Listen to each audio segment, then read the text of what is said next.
അധ്യായം 34. വ്യർത്ഥ സ്വപ്നങ്ങൾ. അവിവേകിയുടെ പ്രതീക്ഷകൾ വ്യർത്ഥവും നിരർത്ഥവുമാണ്. സ്വപ്നങ്ങൾ ഭോഷന്മാർക്ക് ചിറകു നൽകുന്നു. സ്വപ്നങ്ങളെ ആശ്രയിക്കുന്നവർ നിഴലിനെ പിടിക്കുന്നവനെ പോലെയും കാറ്റിനെ അനുധാവനം ചെയ്യുന്നവനെ പോലെയുമാണ്. സ്വപ്നത്തിലെ ദർശനം യഥാർത്ഥ മുഖത്തിൻ്റെ പ്രതിച്ഛായ മാത്രമാണ്. അശുദ്ധിയിൽ നിന്ന് ശുദ്ധിയുണ്ടാകുമോ? അസത്യത്തിൽ നിന്ന് സത്യവും. ഗർഭിണിയുടെ ഭാവന പോലെ ശകുനം, നിമിത്തം, സ്വപ്നം ഇവയെല്ലാം മിഥ്യയാണ്. അത്യുന്നതരിൽ നിന്നുള്ള ദർശനമില്ലെങ്കിൽ അതിനെ അവഗണിക്കുക. സ്വപ്നങ്ങൾ അനേകരെ വഞ്ചിച്ചിട്ടുണ്ട്. അവയിൽ ആശ്രയിച്ചവർ പരാജയപ്പെട്ടിട്ടുണ്ട്. അത്തരം വഞ്ചനകൾ കൂടാതെ നിയമം നിറവേറ്റാം. സത്യസന്ധമായ ചുണ്ടുകളിൽ വിജ്ഞാനത്തിന് പൂർണ്ണത ലഭിക്കുന്നു. വിദ്യാസമ്പന്നൻ വളരെ കാര്യങ്ങൾ അറിയുന്നു. അനുഭവസമ്പന്നൻ വിവേകത്തോടെ സംസാരിക്കുന്നു. അനുഭവജ്ഞാനമില്ലാത്തവന് അറിവ് കുറയും. യാത്ര ചെയ്തിട്ടുള്ളവൻ കഴിവുറ്റവനാകുന്നു. യാത്രയിൽ ഞാൻ വളരെയേറെ കാര്യങ്ങൾ കണ്ടിട്ടുണ്ട്. പ്രകടിപ്പിക്കാൻ കഴിയുന്നതിനേക്കാൾ കൂടുതൽ ഞാൻ ഗ്രഹിക്കുന്നു. ഞാൻ പലപ്പോഴും മാരകമായ അപകടങ്ങളിൽ പെട്ടിട്ടുണ്ട്. എന്നാൽ അനുഭവജ്ഞാനം എന്നെ രക്ഷിച്ചു. ദൈവഭക്തന്റെ ജീവൻ നിലനിൽക്കും. അവന്റെ പ്രത്യാശ അവന്റെ രക്ഷകനിലാണ്. ദൈവഭയം. കർത്താവിനെ ഭയപ്പെടുന്നവൻ അധീരനാവുകയോ ഭീരുത്വം പ്രകടിപ്പിക്കുകയോ ഇല്ല. അവിടുന്നാണ് അവൻ്റെ പ്രത്യാശ. ദൈവഭക്തന്റെ ആത്മാവ് അനുഗ്രഹീതമാണ്. തൻ്റെ ആശ്രയം അവൻ അറിയുന്നു. തന്നെ സ്നേഹിക്കുന്നവരെ കർത്താവ് കടാക്ഷിക്കുന്നു. അവിടുന്ന് ശക്തമായ സംരക്ഷണവും ഉറപ്പുള്ള താങ്ങും, ചുടുകാറ്റിൽ അഭയകേന്ദ്രവും, പൊരിവെയിലിൽ തണലും, ഇടറാതിരിക്കാൻ സംരക്ഷണവും വീഴാതിരിക്കാൻ ഉറപ്പുമാണ്. അവിടുന്ന് ആത്മാവിനെ ഉത്തേജിപ്പിച്ച് കണ്ണുകളെ പ്രകാശിപ്പിക്കുന്നു. അവിടുന്ന് സൗഖ്യവും ജീവനും അനുഗ്രഹവും പ്രദാനം ചെയ്യുന്നു. അന്യായ സമ്പത്തിൽ നിന്നുള്ള ബലി പങ്കിലമാണ്. നിയമനിഷേധകന്റെ കാഴ്ചകൾ സ്വീകാര്യമല്ല. ദൈവഭക്തി ഇല്ലാത്തവന്റെ ബലികളിൽ അത്യുന്നതൻ പ്രസാദിക്കുന്നില്ല. അവൻ എത്ര ബലി അർപ്പിച്ചാലും അവിടുന്ന് പ്രസാദിക്കുകയോ പാപമോചനം നൽകുകയോ ഇല്ല. ദരിദ്രന്റെ സമ്പത്ത് തട്ടിയെടുത്ത് ബലിയർപ്പിക്കുന്നവൻ പിതാവിൻ്റെ മുൻപിൽ വെച്ച് പുത്രനെ കൊല്ലുന്നവനെ പോലെയാണ്. യഥാർത്ഥ ഭക്തി. ദരിദ്രന്റെ ജീവൻ അവൻ്റെ ആഹാരമാണ്. അത് അപഹരിക്കുന്നവൻ കൊലപാതകിയാണ്. അയൽക്കാരൻ്റെ ഉപജീവന മാർഗം തടയുന്നവൻ അവനെ കൊല്ലുകയാണ്. വേലക്കാരൻ്റെ കൂലി കൊടുക്കാതിരിക്കുക രക്തച്ചൊരിച്ചിലാണ്. ഒരുവൻ പണിയുന്നു, അവരൻ നശിപ്പിക്കുന്നു. അധ്വാനമല്ലാതെ അവർക്കെന്ത് ലാഭം? ഒരുവൻ പ്രാർത്ഥിക്കുന്നു, അവരൻ ശപിക്കുന്നു. ആരുടെ ശബ്ദമാണ് കർത്താവ് ശ്രദ്ധിക്കുക? മൃതശരീരത്തിൽ തൊട്ടിട്ട് കൈ കഴുകിയവൻ വീണ്ടും അതിനെ സ്പർശിച്ചാൽ കഴുകൽ കൊണ്ട് എന്ത് പ്രയോജനം? പാപങ്ങളെ പ്രതി ഉപവസിച്ചിട്ട് വീണ്ടും അത് ചെയ്താൽ അവൻ്റെ പ്രാർത്ഥന ആര് ശ്രവിക്കും? എളിമപ്പെടൽ കൊണ്ട് അവൻ എന്ത് നേടി? അധ്യായം 35. നിയമം പാലിക്കുന്നത് നിരവധി ബലികൾ അർപ്പിക്കുന്നതിന് തുല്യമാണ്. കൽപ്പനകൾ അനുസരിക്കുന്നത് സമാധാന ബലിക്ക് തുല്യവും. കരുണയ്ക്ക് പകരം കരുണ കാണിക്കുന്നത് ധാന്യബലിക്ക് തുല്യമാണ്. ഭിക്ഷ കൊടുക്കുന്നവൻ കൃതജ്ഞതാ ബലി അർപ്പിക്കുന്നു. ദുഷ്ടതയിൽ നിന്ന് ഒഴിയുന്നത് കർത്താവിന് പ്രീതികരമാണ്. അനീതി വർജിക്കുക പാവപരിഹാര ബലിയാണ്. വെറും കൈയോടെ കർത്താവിനെ സമീപിക്കരുത്. എന്തെന്നാൽ ഇവയെല്ലാം അനുഷ്ഠിക്കാൻ നിയമം അനുശാസിക്കുന്നു. നീതിമാന്റെ ബലി ബലിപീഠത്തെ അഭിഷേകം ചെയ്യുന്നു. അതിൻ്റെ സുഗന്ധം അത്യുന്നതന്റെ സന്നിധിയിലേക്ക് ഉയരുന്നു. നീതിമാന്റെ ബലി സ്വീകാര്യമാണ്. അത് വിസ്മരിക്കപ്പെടുകയില്ല. കർത്താവിനെ മനം തുറന്ന് മഹത്വപ്പെടുത്തുക. ആദ്യഫലം സമർപ്പിക്കുമ്പോൾ ലുപ്ത് കാട്ടരുത്. കാഴ്ച സമർപ്പിക്കുമ്പോൾ മുഖം വാടരുത്. സന്തോഷത്തോടെ ദശാംശം കൊടുക്കുക. അത്യുന്നതനിൽ നിന്ന് നൽകിയതുപോലെ അവിടത്തേക്ക് തിരികെ കൊടുക്കുക.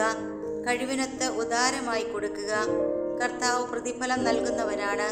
അവിടുന്ന് 7 ഇരട്ടിയായി തിരികെ തരും. കർത്താവിന് കൈക്കൂലി കൊടുക്കരുത്. അവിടുന്ന് സ്വീകരിക്കുകയില്ല. അനീതിപൂർവമായ ബലിയിൽ ആശ്രയിക്കരുത്. കർത്താവ് പക്ഷപാതമില്ലാത്ത ന്യായാധിപനാണ്. അവിടുന്ന് ദരിദ്രനോട് പക്ഷപാതം കാണിക്കുന്നില്ല. തിന്മയ്ക്ക് വിധേയനായവന്റെ പ്രാർത്ഥന അവിടുന്ന് കേൾക്കും. അനാഥന്റെ പ്രാർത്ഥനയോ വിധവയുടെ പരാതികളോ അവിടുന്ന് അവഗണിക്കുകയില്ല. തൻ്റെ കണ്ണുനീരിന് കാരണമായവനെതിരായി വിധവ വിലപിക്കുമ്പോൾ അവളുടെ കവിളിലൂടെ കണ്ണുനീർ ഒഴുകുകയില്ലേ? കർത്താവിന് പ്രീതികരമായി ശുശ്രൂഷ ചെയ്യുന്നവൻ സ്വീകാര്യനാണ്. അവൻ്റെ പ്രാർത്ഥന മേഘങ്ങളോളം എത്തുന്നു. വിനീതന്റെ പ്രാർത്ഥന മേഘങ്ങൾ തുളച്ചു കയറുന്നു. അത് കർത്തൃസന്നിധിയിൽ എത്തുന്നതുവരെ അവൻ സ്വസ്ഥനാവുകയില്ല. ന്യായവിധി നടത്തി നിഷ്കളങ്കന് നീതി നൽകാൻ അത്യുന്നതൻ സന്ദർശിക്കുന്നതുവരെ അവൻ പിൻവാങ്ങുകയില്ല. കർത്താവ് വൈകുകയോ സ്വസ്ഥാനത്തിരിക്കുകയോ ഇല്ല. അവിടുന്ന് നിർദ്ദയന്റെ അരക്കെട്ട് തകർക്കുകയും ജനതകളോട് പകരം വീട്ടുകയും ചെയ്യും. ധിക്കാരികളുടെ കൂട്ടത്തെ നിർമ്മാർജ്ജനം ചെയ്യുകയും അനീതി പ്രവർത്തിക്കുന്നവന്റെ ചെങ്കോൽ തകർത്ത് കളയുകയും ചെയ്യും. മനുഷ്യന് പ്രവൃത്തിക്കൊത്തും പ്രയത്നങ്ങൾക്ക് അവയുടെ വൈഭവത്തിനനുസരിച്ചും അവിടുന്ന് പ്രതിഫലം നൽകും. തൻ്റെ ജനത്തിൻ്റെ പരാതികൾക്ക് വിധി കൽപ്പിച്ച് തൻ്റെ കരുണയിൽ അവരെ ആനന്ദിപ്പിക്കും. വരൾച്ചയുടെ നാളുകളിൽ മഴക്കാറ് പോലെ കഷ്ടതയിൽ കർത്താവിൻ്റെ കരുണ ആശ്വാസപ്രദമാണ്.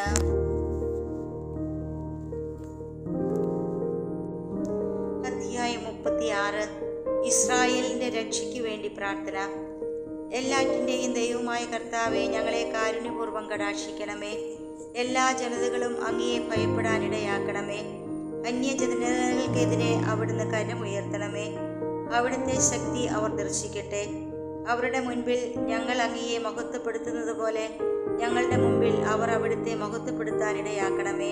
കർത്താവെ, ഞങ്ങൾ അങ്ങയെ അറിഞ്ഞതുപോലെ അവരും അങ്ങയെ അറിയുകയും അങ്ങല്ലാതെ മറ്റൊരു ദൈവമില്ലെന്ന് മനസ്സിലാക്കുകയും ചെയ്യട്ടെ. അടയാളങ്ങളും അത്ഭുതങ്ങളും വീണ്ടും പ്രവർത്തിച്ച് അങ്ങയുടെ കരബലം പ്രകടമാക്കണമേ. കോപത്തെ ഉണർത്തി ക്രോധം വർഷിച്ച് ശത്രുവിനെ നിശേഷം നശിപ്പിക്കണമേ. വാഗ്ദാനമനുസരിച്ച് അങ്ങ് കാലത്തെ ത്വരിപ്പിക്കണമേ. അങ്ങയുടെ കരുത്തേറിയ പ്രവർത്തനങ്ങളെ ജനം പ്രകീർത്തിക്കട്ടെ. അവശേഷിക്കുന്നവൻ അങ്ങയുടെ കോപാഗ്നിയിൽ ദഹിക്കുകയും അവിടുത്തെ ജനത്തെ ദ്രോഹിക്കുന്നവർ നാശമടയുകയും ചെയ്യട്ടെ. ഞങ്ങൾക്ക് തുല്യം മറ്റാരുമില്ലെന്ന് ജൽപ്പിക്കുന്ന ശത്രു രാജാക്കന്മാരുടെ തല തകർക്കണമേ. യാക്കോബിൻ്റെ ഗോത്രങ്ങളെ ഒരുമിച്ച് കൂട്ടുകയും അവരുടെ അവകാശം മുമ്പിലത്തെ പോലെ അവർക്ക് നൽകുകയും ചെയ്യണമേ. കർത്താവെ, അങ്ങയുടെ നാമത്തിൽ വിളിക്കപ്പെട്ട ജനത്തിൻ്റെ മേൽ ആദിജാതനെ പോലെ അങ്ങ് പരിഗണിച്ച ഇസ്രായേലിന്മേൽ കരുണയുണ്ടാകണമേ. അങ്ങയുടെ വിശുദ്ധ മന്ദിരം സ്ഥിതി ചെയ്യുന്ന നഗരത്തോട്, അങ്ങയുടെ വിശ്രമ സങ്കേതമായ ജെറുസലേമിനോട് കരുണ തോന്നണമേ. അങ്ങയുടെ അത്ഭുത പ്രവൃത്തികളുടെ ഘോഷം കൊണ്ട് സീഹയോനെ നിറയ്ക്കണമേ. അങ്ങയുടെ മഹത്വം കൊണ്ട് അങ്ങയുടെ ആലയത്തെയും അങ്ങയുടെ ആദി സൃഷ്ടികൾക്ക് സാക്ഷ്യം നൽകണമേ. അങ്ങയുടെ നാമത്തിൽ അരുളി ചെയ്യപ്പെട്ട വചനങ്ങൾ പൂർത്തിയാകട്ടെ. അങ്ങയ്ക്ക് വേണ്ടി കാത്തിരിക്കുന്നവർക്ക് പ്രതിഫലം നൽകണമേ. അങ്ങയുടെ പ്രവാചകന്മാരുടെ വിശ്വാസ്യത തെളിയിക്കട്ടെ. കർത്താവെ, അങ്ങയുടെ ജനത്തിന് അഹ്റോൻ നൽകിയ അനുഗ്രഹത്തിനൊത്ത് അങ്ങയുടെ ദാസരുടെ പ്രാർത്ഥന കേൾക്കണമേ. അങ്ങാണ് യുഗങ്ങളുടെ ദൈവമായ കർത്താവെന്ന് ഭൂമിയിലുള്ള സകല ജനതകളും അറിയട്ടെ. ശ്രേഷ്ഠമായത് തിരഞ്ഞെടുക്കുക. ഉദരം ഏതു ഭക്ഷണവും സ്വീകരിക്കുന്നു, എങ്കിലും അവയ്ക്ക് തമ്മിൽ ഭേദമുണ്ട്. നാവ് രുചി കൊണ്ട് ഇറച്ചി തിരിച്ചറിയുന്നത് പോലെ സൂക്ഷ്മബുദ്ധി വ്യാജവാക്ക് തിരിച്ചറിയുന്നു. കുടിലബുദ്ധി ദുഃഖം വിതയ്ക്കുന്നു. അനുഭവസമ്പന്നൻ അതിനു പകരം വീട്ടും. സ്ത്രീ ഏത് പുരുഷനെയും സ്വീകരിക്കും, എന്നാൽ പുരുഷൻ എല്ലാ സ്ത്രീകളെയും അനുരൂപകളായി പരിഗണിക്കുന്നില്ല. സ്ത്രീയുടെ സൗന്ദര്യം പുരുഷനെ സന്തുഷ്ടനാക്കുന്നു. മറ്റെല്ലാ ആഗ്രഹങ്ങൾക്കും ഉപരിയാണത്. അവളുടെ ഭാഷണം വിനയവും സൗമ്യതയും നിറഞ്ഞതാണെങ്കിൽ അവളുടെ ഭർത്താവ് മറ്റുള്ളവരെക്കാൾ ഭാഗ്യവാനാണ്. ഭാര്യയാണ് പുരുഷന്റെ ഏറ്റവും വലിയ സമ്പത്ത്. അവൻ്റെ തുണയും താങ്ങും അവൾ തന്നെ. വേലിയില്ലാത്ത വസ്തു കൊള്ള ചെയ്യപ്പെടും. ഭാര്യയില്ലാത്തവൻ നെടുവേർപ്പിട്ടുകൊണ്ട് അലഞ്ഞു നടക്കും. നഗരം തോറും ചുറ്റി നടക്കുന്ന കൊള്ളക്കാരനെ ആര് വിശ്വസിക്കും? അതുപോലെ വീടില്ലാതെ അലഞ്ഞു നടക്കുകയും എത്തുന്നിടത്ത് അന്തിയുറങ്ങുകയും ചെയ്യുന്നവനെ ആര് വിശ്വസിക്കും?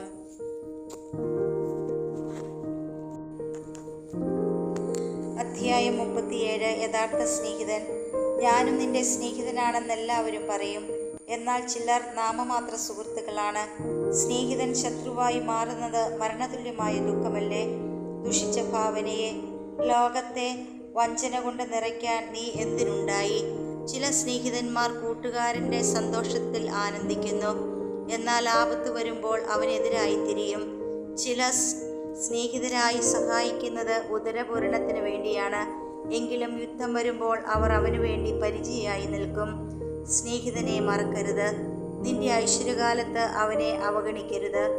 എല്ലാ ഉപദേശകരും മാർഗനിർദ്ദേശം നൽകുന്നു, എന്നാൽ ചിലരുടെ ഉപദേശം സ്വാർത്ഥപരമാണ്. ഉപദേശകനെ സൂക്ഷിച്ചുകൊള്ളുക, ആദ്യം അവൻ്റെ ലക്ഷ്യം ഗ്രഹിക്കണം.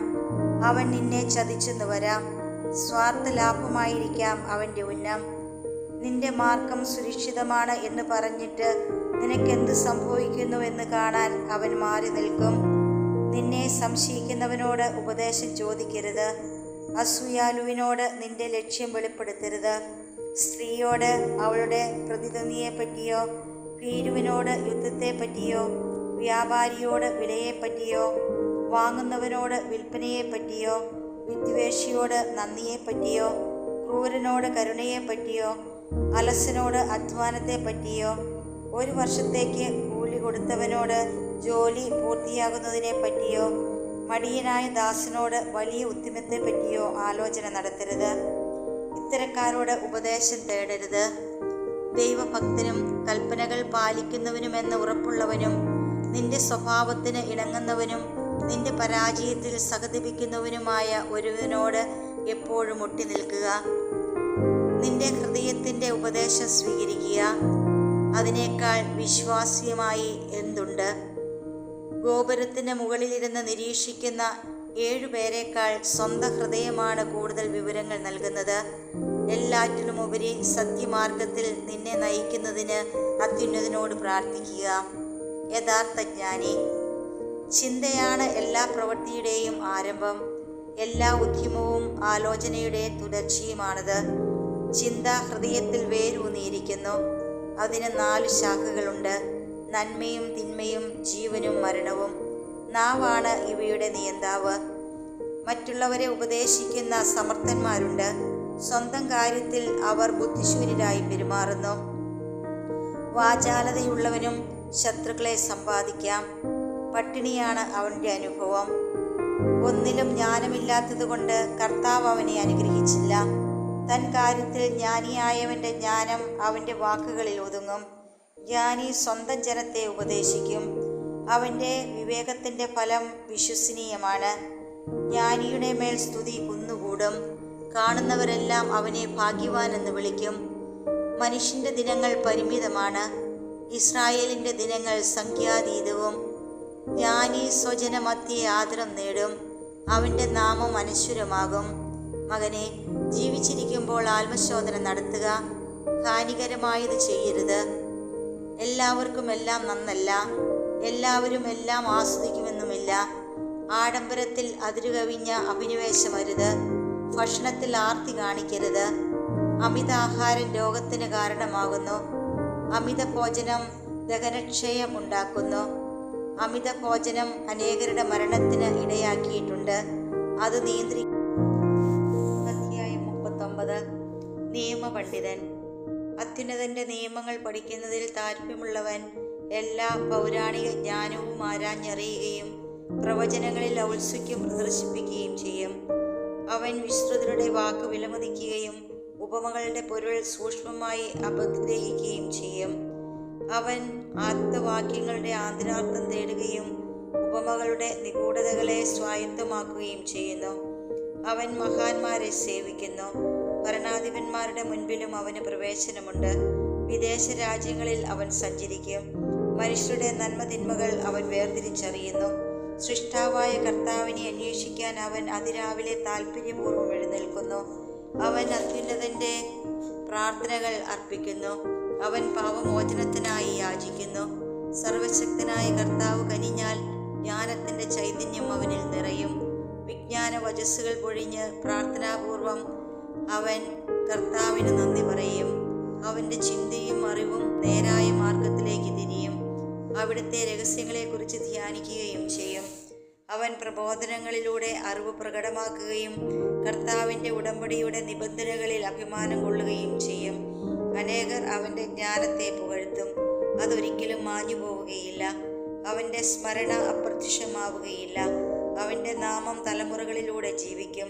ജനതകൾ അവൻ്റെ വിജ്ഞാനം പ്രഘോഷിക്കും, സമൂഹം അവൻ്റെ സ്തുതി ഉദ്ഘോഷിക്കും. ദീർഘകാലം ജീവിച്ചിരുന്നാൽ ആയിരങ്ങളുടേതിനേക്കാൾ ശ്രേഷ്ഠമായ ഒരു നാമം അവൻ അവശേഷിപ്പിക്കും. അവൻ മരണമടഞ്ഞാലും അത് നിലനിൽക്കും. സൃഷ്ടാവായ ദൈവത്തിന് സ്തുതി. വിശുദ്ധമായ കാര്യങ്ങൾ എനിക്ക് ഇനിയും പറയാനുണ്ട്. പൂർണ്ണചന്ദ്രനെ പോലെ ഞാൻ പൂരിതനാണ്. വിശ്വസ്തന്മാരായ പുത്രന്മാരെ, എൻ്റെ വാക്ക് കേട്ട് അരുവിക്കരയിലെ പനിനീർ ചെടി പോലെ മുട്ടിടുവിൻ. കുന്തുരുക്കം പോലെ സൗരഭ്യം വരുത്തുകയും ലില്ലി പോലെ പൂവണിയുകയും ചെയ്യുവിൻ. സുഗന്ധം വരുത്തുകയും സ്തുതിഗീതം ആലപിക്കുകയും ചെയ്യുവിൻ. കർത്താവിൻ്റെ എല്ലാ പ്രവൃത്തികളും നിമിത്തം അവിടുത്തെ വാഴ്ത്തുവിൻ. സ്തുതികളോടും ഗാനാലാപത്തോടും വീണനാദത്തോടും കൂടെ അവിടുത്തെ നാമത്തെ മഹത്വപ്പെടുത്തുകയും അവിടുത്തോട് നന്ദി പറയുകയും ചെയ്യുവിൻ. നിങ്ങൾ ഇങ്ങനെ പറയണം: എല്ലാം കർത്താവിൻ്റെ പ്രവൃത്തിയാണ്, അവയെല്ലാം അത്യുത്തമമാണ്. അവിടുന്ന് കൽപ്പിക്കുന്നതൊക്കെയും അവിടുത്തെ നാമത്തിൽ നിർവഹിക്കപ്പെടും. ഇതെന്ത്, എന്തുകൊണ്ട് എന്നിങ്ങനെ ആർക്കും ചോദിക്കാൻ സാധിക്കുകയില്ല. യഥാകാലം എല്ലാം വെളിവാകും. അവിടുന്ന് അരുളി ചെയ്തപ്പോൾ ജലം കുന്നുകൂടി. അവിടുന്ന് കൽപ്പിച്ചപ്പോൾ ജലാശയങ്ങൾ ഉണ്ടായി. അവിടുന്ന് കൽപ്പിക്കുമ്പോൾ അവിടുത്തെ ഇഷ്ടം നിറവേറ്റുന്നു. അവിടുത്തെ രക്ഷാകര ശക്തിയെ പരിമിതമാക്കുക ആർക്കും സാധ്യമല്ല. മർത്യൻ്റെ പ്രവൃത്തികൾ അവിടുന്ന് കാണുന്നു. അവിടുത്തെ ദൃഷ്ടിയിൽ നിന്നും ഒന്നും മറഞ്ഞിരിക്കുന്നില്ല. അനാദി മുതൽ അനന്തത വരെ അവിടുന്ന് അവയെ കണ്ടുകൊണ്ടിരിക്കുന്നു. അവിടുത്തേക്കൊന്നും വിസ്മയകരമല്ല. ഇതെന്ത്, എന്തുകൊണ്ട് എന്നിങ്ങനെ ആർക്കും ചോദിക്കാൻ സാധിക്കുകയില്ല. ഓരോന്നും സൃഷ്ടിക്കപ്പെട്ടിരിക്കുന്നത് നിശ്ചിത ഉപയോഗത്തിനാണ്. അവിടുത്തെ അനുഗ്രഹം നദി എന്ന പോലെ വരണ്ട ഭൂമിയെ ആവരണം ചെയ്യുന്നു. വെള്ളപ്പൊക്കം പോലെ അതിനെ കുതിർക്കുന്നു. അവിടുന്ന് ശുദ്ധജലത്തെ ഉപ്പാക്കി മാറ്റുന്നത് പോലെ ജനതകൾ അവിടുത്തെ കോപത്തിനിരയാകും. വിശുദ്ധർക്ക് അവിടുത്തെ മാർഗം ഋജുവാണ്, ദുഷ്ടർക്ക് പ്രതിബന്ധങ്ങൾ നിറഞ്ഞതും. തിന്മ ദുഷ്ടർക്കെന്ന പോലെ നന്മ ശിഷ്ടർക്കു വേണ്ടി ആദ്യം മുതൽ തന്നെ സൃഷ്ടിക്കപ്പെട്ടു. മനുഷ്യൻ്റെ ജീവിതത്തിലെ പ്രാഥമിക ആവശ്യങ്ങൾ ജലം, അഗ്നി, ഇരുമ്പ്, ഉപ്പ്, ഗോതമ്പ്, പാല്, തേൻ, വീഞ്ഞ്, എണ്ണ, വസ്ത്രം ഇവയാണ്. ദൈവഭക്തർക്ക് ഇവയെല്ലാം നന്മയായും ദുഷ്ടർക്ക് തിന്മയായും പരിണമിക്കുന്നു. പ്രതികാരത്തിനായി സൃഷ്ടിക്കപ്പെട്ട കാറ്റുകളുണ്ട്. കോപാവേശത്താൽ അവ ആഞ്ഞടിക്കുന്നു. സംഹാരമൂർത്തത്തിൽ അവ ശക്തി മുഴുവൻ ചൊരിഞ്ഞ് സൃഷ്ടാവിൻ്റെ കോപം ശമിപ്പിക്കും. അഗ്നിയും കന്മഴയും ക്ഷാമവും മഹാമാരിയും പ്രതികാരത്തിനു വേണ്ടി സൃഷ്ടിക്കപ്പെട്ടവയത്രേ. ഹിംസ്ര ജന്തുക്കളുടെ ദൃഷ്ടകളും തേളുകളും അണലുകളും ദൈവഭയമില്ലാത്തവനെ ശിക്ഷിച്ച് നശിപ്പിക്കാനുള്ള വാളും അങ്ങനെ തന്നെ. അവിടുത്തെ കൽപ്പനയിൽ അവ ആഹ്ലാദം കൊള്ളുകയും കർത്തവ്യ നിർവഹണത്തിനു വേണ്ടി ഒരുങ്ങിയിരിക്കുകയും ചെയ്യുന്നു. സമയം വരുമ്പോൾ അവ അവിടുത്തെ വാക്ക് പാലിക്കുകയില്ല. ആദ്യം മുതൽ തന്നെ ഇത് എനിക്ക് ബോധ്യപ്പെടുകയാൽ ഞാൻ ഇതേപ്പറ്റി ചിന്തിച്ച് രേഖപ്പെടുത്തി. കർത്താവിൻ്റെ പ്രവൃത്തികൾ ഉത്തമമാണ്. യഥാസമയം അവിടുന്ന് ആവശ്യങ്ങൾ നിറവേറ്റുന്നു. ഒന്ന് മറ്റൊന്നിനേക്കാൾ മോശമെന്ന് പറയാനാവില്ല. ഓരോന്നിനും യഥാകാലം നന്മയായി തെളിയും. അതിനാൽ പൂർണ്ണ ഹൃദയത്തോടെ ഉച്ചത്തിൽ ഗീതം ആലപിച്ച് കർത്താവിൻ്റെ നാമം വാഴ്ത്തുവീൻ.